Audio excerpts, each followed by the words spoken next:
le secteur, en particulier de l'agrobusiness. Ce DAC qui s'inscrit dans la vision d'une agriculture sénégalaise plus moderne, plus diversifiée, plus productive pour assurer notre souveraineté alimentaire. Si nous voulons être à l'abri des aléas du commerce mondial, comme nous l'avons vécu en 2020 avec la Covid-19, nous ne pouvons plus continuer à importer nos denrées de première nécessité. Continuer à dépendre des importations pour nous nourrir, c'est nous exposer à une grande vulnérabilité dont nous ne pouvons nous libérer qu'en assurant au plus vite notre autosuffisance alimentaire. Il n'y a aucun doute, mesdames et messieurs, que nous avons les moyens d'atteindre cet objectif. Nous avons la terre, nous avons l'eau, et nous avons surtout les ressources humaines et la volonté politique. Comme l'a rappelé le PDG de Green 2000, sur des terres plus hostiles, comme le désert de Negev, les Israéliens ont pu reverdir un désert, être un pays exportateur de fruits et légumes à force de travail, d'abnégation, mais également de méthodes modernes. Et c'est ce que nous voulons faire avec le PRODAC ici au Sénégal. Nous avons des jeunes et je voudrais encore une fois leur lancer un appel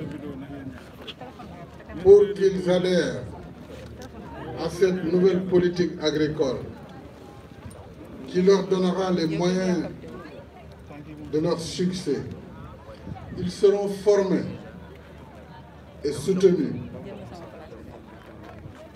Mais je voudrais dire, nous n'atteindrons pas nos objectifs si nous ne rompons pas avec certaines vieilles méthodes de production.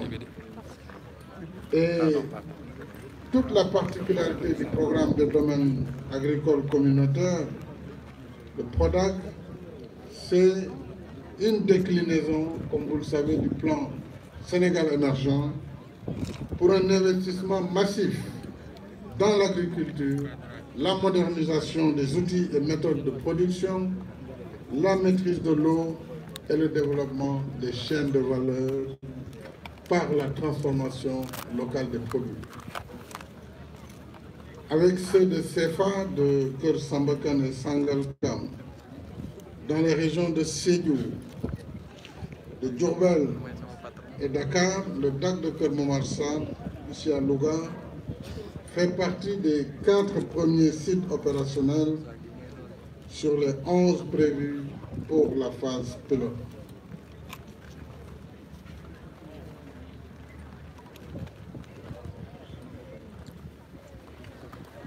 Et ces programmes ont été entièrement financés par l'État du Sénégal à travers le BCI, avec un partenariat avec l'OCAFRIC. Je félicite. Au début, nous avions eu quelques difficultés, mais je crois que c'est le moment de se réjouir de la bonne exécution de cette convention qui nous permet aujourd'hui d'inaugurer ce DAC de Keur Momar Sarr. Et dans 2 mois ou 3, nous pourrons faire de même à Keur Sambakan et à Keur Momar, non à Sangalkam. Il s'agit, comme vous l'avez vu, d'un système d'irrigation doté de technologies de pointe, d'un atelier d'emballage et de conditionnement de produits agricoles, de chambres froides pour la conservation des fruits et légumes, d'une station de pompage avec l'avantage ici à Keur Momar Sarr d'avoir le cours d'eau, donc qui est le défluent du fleuve Sénégal, une ferme de démonstration et de formation des jeunes avec la participation de professionnels et de privés. Et c'est ce modèle qu'il faut mettre à l'échelle afin d'accroître également la production animale et maraîchère. Et nous avons également un bloc administratif. J'ai pu constater les divers équipements modernes, tracteurs, moissonneuses, batteuses de tunnels de serre, une pépinière sous serre également